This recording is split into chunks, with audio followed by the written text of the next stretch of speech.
Elon মাস্কের স্টারলিংকে বাংলাদেশে আমন্ত্রণ জানানো হয়েছে এবং এর মূল কারণ হচ্ছে ইন্টারনেট শাটডাউন চিরতরে বন্ধ করা।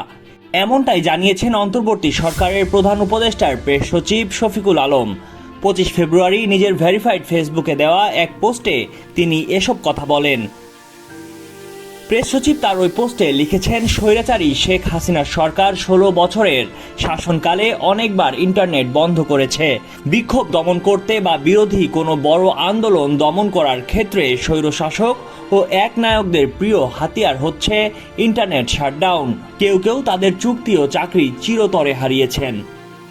তিনি আরও বলেন, বাংলাদেশের বাজারে স্টারলিংকের আগমনের অর্থ হল ভবিষ্যতে কোনো সরকারই ইন্টারনেট সম্পূর্ণরূপে বন্ধ করতে পারবে না। ইন্টারনেট বন্ধ করার নতুন কোনো চেষ্টায় নিদেন পক্ষে বিপিও প্রতিষ্ঠান, কল সেন্টার ও ফ্রিল্যান্সাররা ক্ষতিগ্রস্ত হবেন না।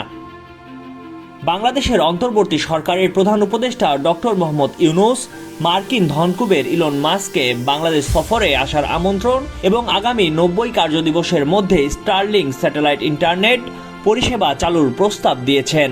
9 ফেব্রুয়ারিতে পাঠানো আনুষ্ঠানিক চিঠিতে ডক্টর ইউনূস বাংলাদেশে স্টারলিংকের সেবার উপযোগিতার বিষয়টি তুলে ধরেন।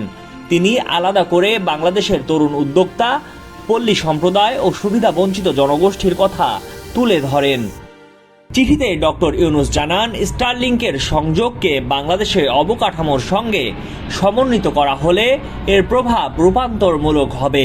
বিশেষত উদ্যমী যুব সমাজ, পল্লী অঞ্চল ও সংকটাপন্ন নারীদের পাশাপাশি দূরবর্তী ও অবহেলিত সম্প্রদায়ের জন্য এটি লাভজনক হবে।